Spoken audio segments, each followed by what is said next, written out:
50 million साल पहले भारत वैसा नहीं था जैसा हम आज जानते हैं। यहाँ न कोई शहर था, न खेती, न सभ्यता, लेकिन इसी जमीन पर कभी किसी ने पहला कदम रखा था।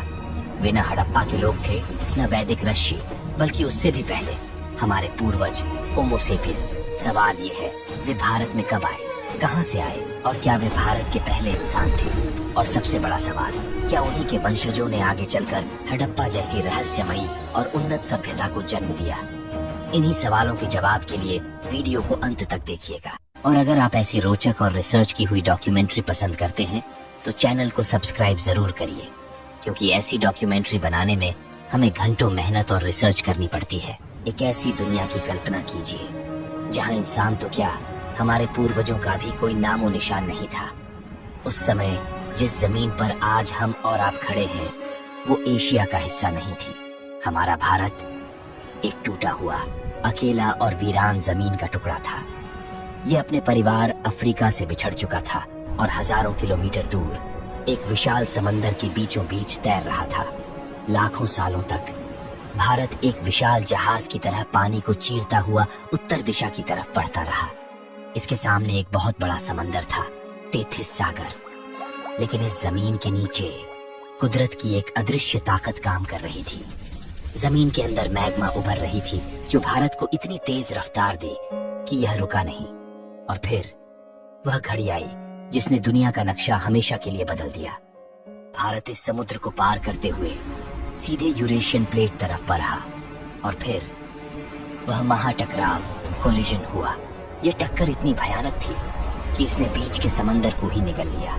दो विशाल जमीनी प्लेटें आपस में भिड़ गईं। दबाव इतना ज्यादा था कि धरती का सीना फट गया। चट्टानें टूटने के बजाय ऊपर की तरफ मुड़ने लगीं। मलबा उठता गया और उठता ही गया जब तक कि उसने बादलों को नहीं छू लिया। यही था कुदरत की सबसे बड़ी दीवार, हिमालय का जन्म। इस नई दीवार ने सब कुछ बदल दिया।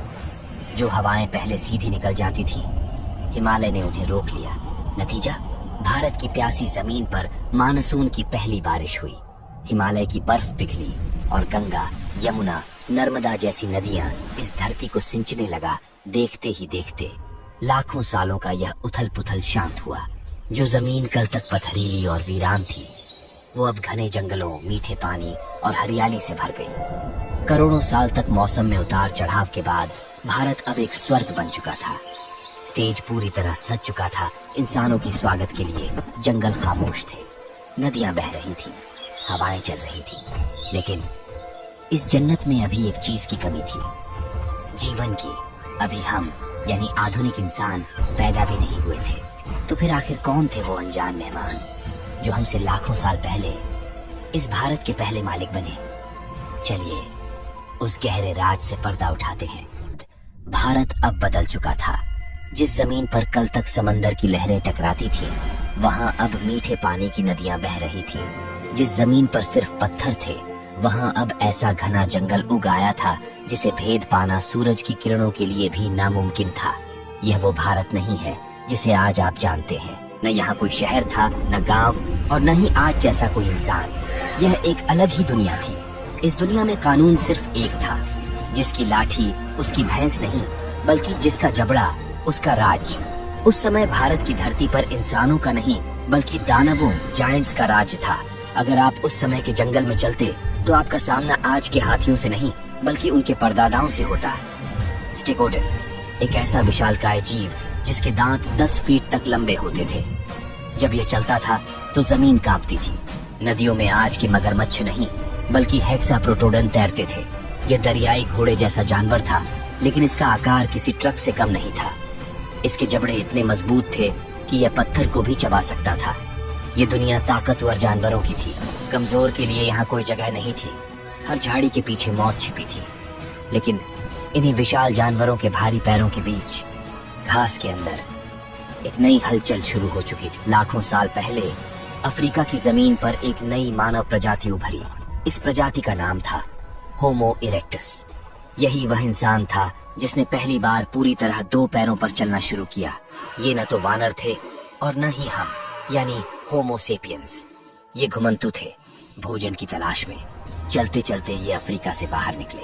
रास्ते अनजान थे, न कोई नक्शा था, न कोई मंजिल, बस पेट की आग थी जो उन्हें आगे धकेल रही थी। और आज से करीब 15 से 20 लाख साल पहले इन्हीं निडर यात्रियों के एक समूह ने भारत की धरती पर अपना पहला कदम रखा।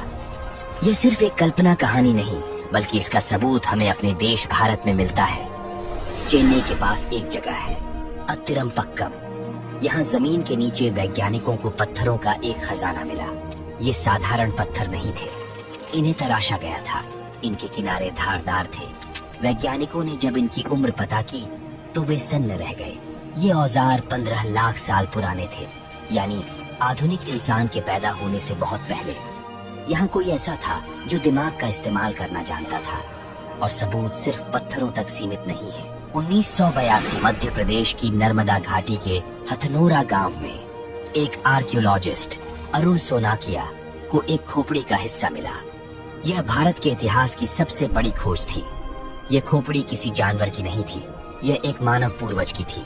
इसे नाम दिया गया नर्मदा मानव। ये लोग कैसे दिखते थे? इनका माथा हमसे छोटा था, यानी दिमाग थोड़ा कम विकसित था, लेकिन इनका जबड़ा बहुत मजबूत था। इनकी आईब्राउज बाहर की तरफ निकली हुई थी। इनका शरीर किसी एथलीट जैसा गठीला था। इनके पास हमारी तरह भाषा नहीं थी, इनकी भाषा थी इशारे और आवाजें। इनका सबसे बड़ा हथियार था हैंड एक्स, एक नाशपाती के आकार का पत्थर जिसे ये अपनी मुट्ठी में पकड़ते थे। यही इनका चाकू था, यही इनका हथौड़ा था। बिना बंदूक, बिना लोहे के हथियार के, सिर्फ पत्थरों के दम पर ये लोग विशाल हाथियों और दरियाई घोड़ों का शिकार करते थे। ये डरते नहीं थे। इन्होंने भारत के हर कोने को छान मारा था, उत्तर से दक्षिण तक, नर्मदा के तट से लेकर गोदावरी के जंगलों तक। इन्हीं का राज था लाखों सालों तक। भारत के जंगलों में इन्हीं की हुंकार गूंजती रही। इन्हें लगा कि ये इस धरती के मालिक हैं। इन्होंने बाढ़ को हराया था, सूखे को हराया था और बड़े बड़े जानवरों को हराया था। ऐसा लग रहा था कि इनका वंश अमर रहेगा, लेकिन उन्हें खबर नहीं थी कुदरत अपनी आस्तीन में एक खंजर छिपाए बैठी थी। हजारों मील दूर, समंदर के उस पार, इंडोनेशिया के एक द्वीप पर, धरती के नीचे एक दानव जाग रहा था।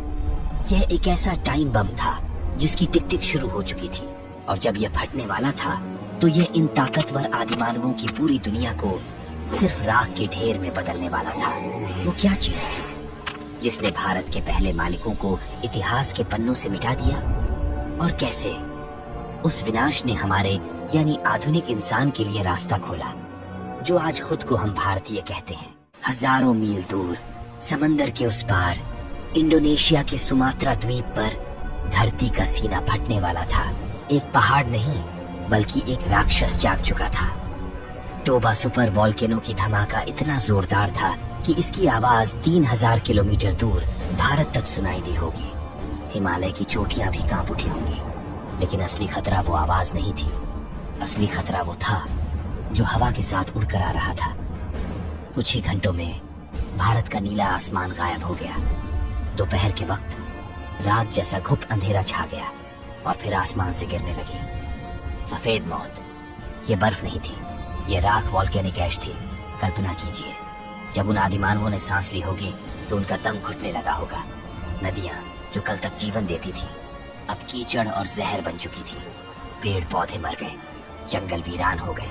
भारत जो एक गर्म देश था, अचानक बर्फ जैसा ठंडा पड़ गया। इसे विज्ञान कहता है वॉल्केनिक विंटर। अब यहाँ एक बहुत बड़ा सवाल उठता है, वो आदिमानव जो लाखों सालों से यहाँ के बेताज बादशाह थे, वो इस मुसीबत से क्यों हार गए? वे तो बहुत ताकतवर थे, फिर उनका वंश क्यों मिट गया?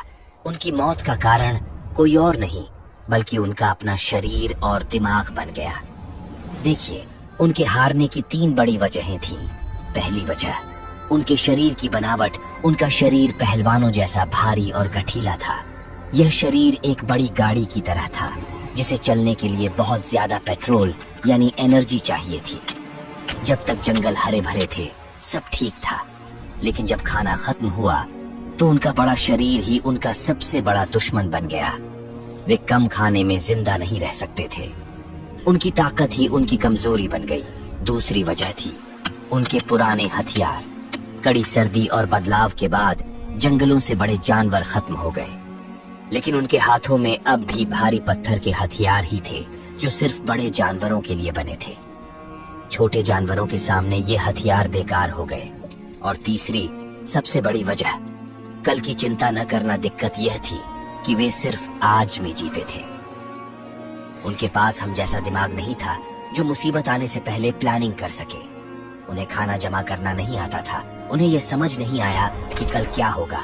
और देखते ही देखते एक पूरी प्रजाति जो कल तक भारत की मालिक थी, वो भूख, ठंड और अंधेरे में घुट घुट कर खत्म हो गई। यह विनाश अंत नहीं था, यह एक नई शुरुआत की तैयारी थी।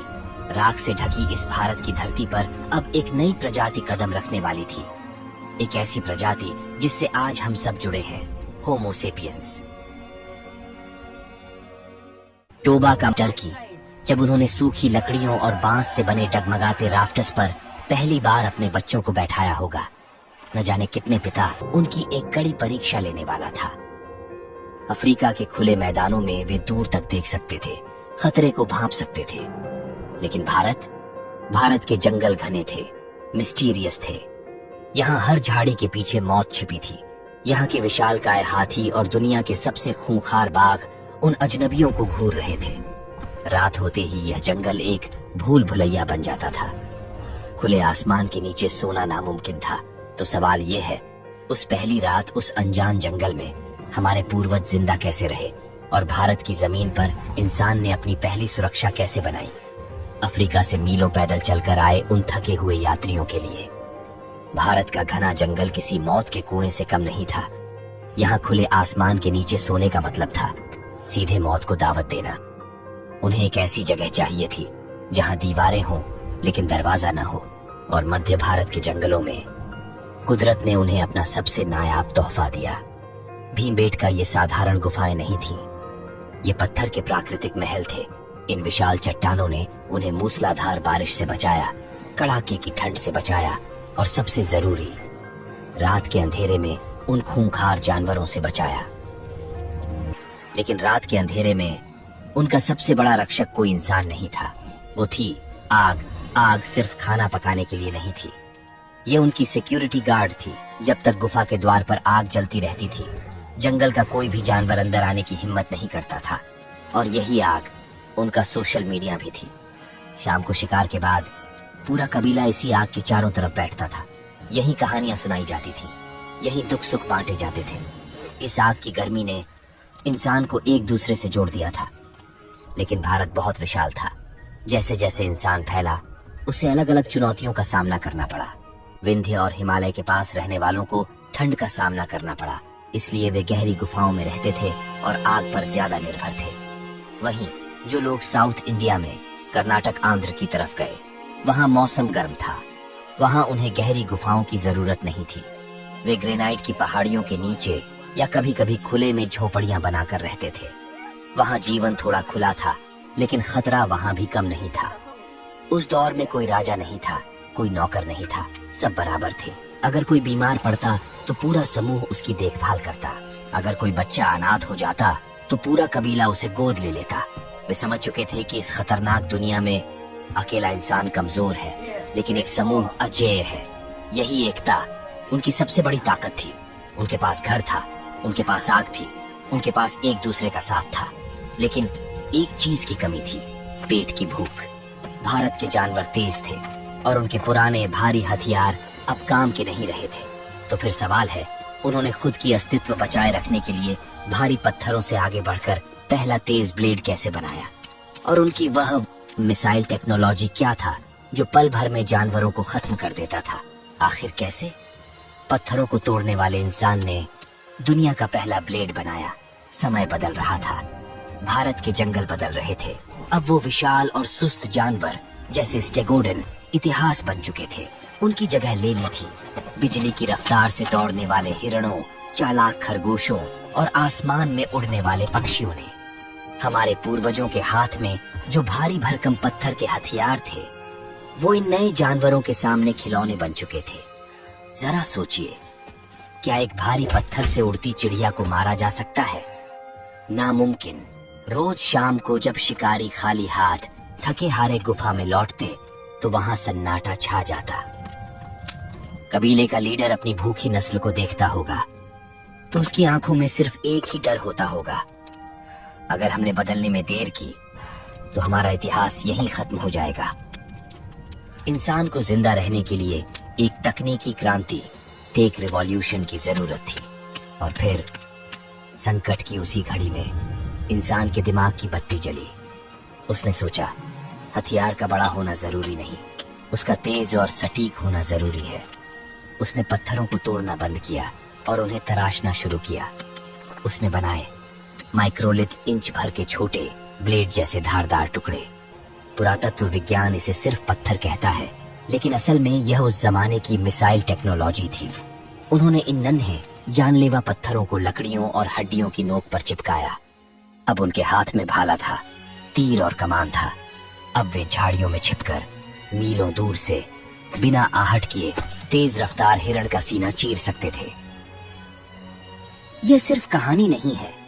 आज भी राजस्थान के बाघोर और मध्य प्रदेश के आदमगढ़ की मिट्टी में दबे ये हजारों साल पुराने नन्हे हथियार गवाही देते हैं कि इंसान ने अपने बाहुबल से नहीं, बल्कि अपनी अक्ल से अपनी भूख को हरा दिया था।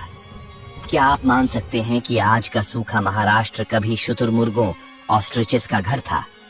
जी हाँ, महाराष्ट्र के पाटनी गांव में हमें शुतुरमुर्ग के अंडों के 25,000 साल पुराने छिलके मिले हैं।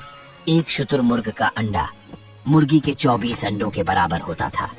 सोचिए, एक अंडा और पूरे परिवार का पेट भर गया। ये उनका सबसे बड़ा खजाना था।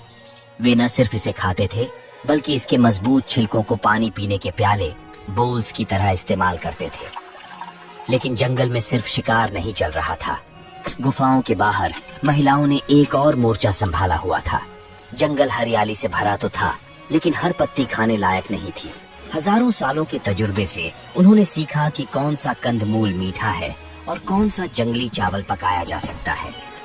यही वो सिलेक्शन था जो आगे चलकर खेती, एग्रीकल्चर की नींव बनने वाला था। वे धीरे धीरे समझ रहे थे कि नेचर की सुपरमार्केट से क्या खरीदना है। उस दौर में पैसा नहीं था, बैंक नहीं थे, लेकिन एक इकोनॉमी शुरू हो चुकी थी। यह इकोनॉमी भरोसे पर चलती थी।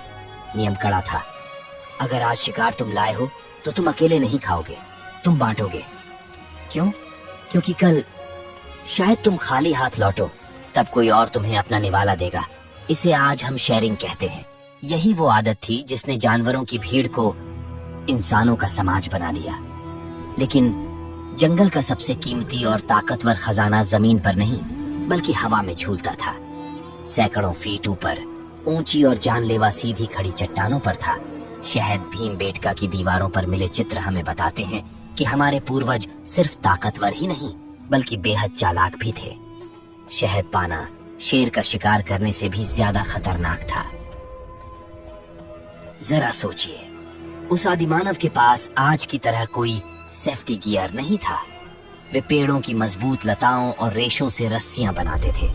एक तरफ नीचे हजारों फीट गहरी खाई होती थी और दूसरी तरफ हजारों गुस्साए मधुमक्खियां। लेकिन इंसान ने दिमाग लगाया। वे जानते थे कि मधुमक्खियों से लड़कर नहीं जीता जा सकता, इसलिए उन्होंने धुएं, स्मोक का इस्तेमाल किया। वे मशाल जलाकर धुएं से मधुमक्खियों को शांत करते और फिर बहुत सावधानी से छत्ते से शहद निकाल लेते। यह सिर्फ स्वाद के लिए नहीं था। शहद उस दौर का सुपर एनर्जी फूड था, कुदरत का दिया हुआ सबसे शुद्ध ग्लूकोज। पेट की आग बुझ चुकी थी, लेकिन दिमाग में एक नई हलचल शुरू हो गई थी। आज भी मध्य प्रदेश की भीमबेटका की चट्टानों पर हजारों साल पुराने लाल रंग के निशान मौजूद हैं। आखिर क्या बनाया है उन्होंने इन दीवारों पर? कहीं शिकार करते हुए इंसान, तो कहीं नाचते हुए समूह और कहीं अजीबोगरीब जानवर। क्या यह सिर्फ सजावट थी या फिर इंसान के जादू और आत्मा से जुड़ने की पहली कोशिश? एक रात गुफा के अंदर गहरी खामोशी थी। बाहर बारिश हो रही थी, लेकिन आग के पास बैठा इंसान कुछ सोच रहा था। वह अपने हाथ को देख रहा था, फिर अपने साथी के चेहरे को और फिर उस अंधेरी खुरदरी दीवार को। उसके मन में शिकार और पेट से परे कुछ सवाल तैरने लगे। मैं कौन हूँ? ये जंगल, ये जानवर, ये तारे मुझसे क्या कह रहे हैं? इन सवालों का जवाब उस वक्त की किसी भाषा में नहीं था। इसलिए उसने एक लाल रंग का पत्थर उठाया, उसे पीसा और गुफा की दीवार पर एक लकीर खींच दी। यही था इंसान का पहला अक्षर, यही थी कला की शुरुआत। मध्य प्रदेश की भीमबेटका की गुफाओं में आज भी वो चित्र मौजूद है। लेकिन जरा सोचिए, उन्होंने वो चित्र क्यों बनाए? वह कोई आर्ट गैलरी नहीं थी, वहां कोई दर्शक आने वाला नहीं था। अंधेरी गुफाओं में मशाल की रोशनी में उन्होंने जानवरों के चित्र बनाए, नाचते हुए इंसानों के चित्र बनाए। शायद ये एक जादू था। उनका मानना था कि अगर वे दीवार पर शिकार को कैद कर लेंगे तो अगले दिन जंगल में भी शिकार उनकी मुट्ठी में होगा। ये चित्रकारी उनकी उम्मीद थी, उनकी प्रार्थना थी। लेकिन बदलाव सिर्फ दीवारों पर नहीं, उनके शरीरों पर भी हो रहा था। इंसान ने पहली बार खुद को सजाना शुरू किया। शुतुरमुर्ग के अंडों के छिलकों को घिसकर उनमें छेद करके उन्होंने मनके बनाए और गले में पहन लिया। यह फैशन नहीं था, यह पहचान, आइडेंटिटी थी। ये दुनिया को बताने का तरीका था कि मैं हूँ, मैं अलग हूँ, मेरी एक कहानी है। जानवर सिर्फ जीते हैं, लेकिन इंसान अपनी पहचान बनाना चाहता था। और फिर उन्होंने जीवन के सबसे कड़वे सच का सामना किया, मौत। जानवरों की दुनिया में जब कोई मरता है तो उसे वहीं छोड़ दिया जाता है। गिद्ध उसे खा जाते हैं, लेकिन हमारे पूर्वजों ने ऐसा नहीं किया। जब उनका कोई साथी, कोई बुजुर्ग या कोई बच्चा हमेशा के लिए सो गया तो उन्होंने उसे जंगल में नहीं फेंका। उत्तर प्रदेश के सराय, नाहर राय और महदहा में मिली हजारों साल पुरानी कब्रें हमें एक भावुक कहानी सुनाती हैं। उन्होंने गड्ढा खोदा, अपने प्रियजन को बहुत प्यार से उसमें लिटाया और ध्यान दीजिए, उन्होंने उसे खाली हाथ नहीं भेजा। उन्होंने उसके साथ उसका पसंदीदा भाला रखा, मांस रखा और गहने रखे। क्यों? क्योंकि इतिहास में पहली बार इंसान यह मान रहा था कि मौत अंत नहीं है। उन्हें लगा कि मरने के बाद भी एक सफर है, एक दूसरी दुनिया है, जहां उसे भूख लगेगी, जहां उसे हथियारों की जरूरत होगी। यही आत्मा का पहला विचार था, यही धर्म की पहली नींव थी। गुफाओं में कहानियां गूंजने लगी। बुजुर्ग आग के पास बैठकर बच्चों को बताने लगे कि कैसे उन्होंने शेर का सामना किया, कैसे उन्होंने नदियां पार की। ज्ञान अब एक दिमाग से दूसरे दिमाग में जा रहा था। इंसान अब सिर्फ शिकारी नहीं था, वह एक चिंतक, थिंकर बन चुका था। वह सपने देखने लगा था। लेकिन ये घुमंतु जीवन, ये शिकार, ये गुफाएं अब पीछे छूटने वाली थीं। इंसान के इतिहास में एक ऐसा मोड़ आने वाला था जो सब कुछ बदलने वाला था। वह भोजन उगाने वाला था। गुफाओं से निकलकर खुले मैदानों में शहर बसने वाले थे। पत्थर की नालियां, विशाल स्नान गृह और हड़प्पा जैसी अद्भुत सभ्यता, जिसे देखकर आज का इंजीनियर भी सोच में पड़ जाए। लेकिन कहानी यही नहीं रुकती। सनौली और हस्तिनापुर की खुदाइयों से शाही रथ और हथियार मिले हैं, जो महाभारत में वर्णित पांडव कौरव युद्ध से मेल खाता है। तो क्या महाभारत सिर्फ एक कथा है या सच में इतिहास में घटित हुआ था? भारत के इतिहास में आज से लगभग 9000 साल पहले एक ऐसा पल आया जिसने इंसान की नियति ही बदल दी। लाखों सालों से भोजन के पीछे भागते हुए हमारे पूर्वजों ने भागना बंद कर दिया। वजह थी एक नन्हा सा बीज। इंसान को समझ आ गया था कि पेट भरने के लिए जंगल में भटकना जरूरी नहीं, भोजन को अपनी जमीन पर उगाया जा सकता है। शिकारी इंसान अब किसान बन चुका था। नदियों के किनारे कच्ची मिट्टी की दीवारें उठी और इंसान को उसका पहला परमानेंट एड्रेस मिल गया। समय का पहिया तेजी से घूमा। ये छोटे गांव कस्बों में बदलने लगे और फिर मेहरगढ़ से शुरू हुआ यह सफर भारत के पश्चिमी हिस्से में एक महानगरीय विस्फोट में बदल गया। आज से 5000 साल पहले, जब पूरी दुनिया कबीलों और झोपड़ियों में रह रही थी, तब भारत में जन्म ले रही थी दुनिया की सबसे आधुनिक सभ्यता, इंडस वैली सिविलाइजेशन। जरा कल्पना कीजिए, हजारों साल पहले के वे लोग शहरी नियोजन, अर्बन प्लानिंग के उस्ताद थे। उनकी सड़कें आज के गांवों की तरह टेढ़ी मेढ़ी नहीं थी। वे एक दूसरे को ठीक 90 डिग्री राइट एंगल पर काटती थी। हड़प्पा के शहरों में हर मकान, हर गली एक सलीके से बनी थी। यहाँ तक कि मकान बनाने वाली ईंटों का अनुपात, रेशियो भी पूरी सभ्यता में 4:2:1 ही रहता था। चाहे शहर हजारों मील दूर हो, ईंटों का यह स्टैंडर्ड साइज दिखाता है कि उनकी शासन व्यवस्था कितनी मजबूत और संगठित थी। लेकिन हड़प्पा की सबसे बड़ी गहराई उनके महलों में नहीं, बल्कि उनकी नालियों, ड्रेनेज सिस्टम में छिपी थी। हर घर का अपना बाथरूम था। गंदा पानी निकालने के लिए पक्की और ढकी हुई नालियां बनाई गई थीं।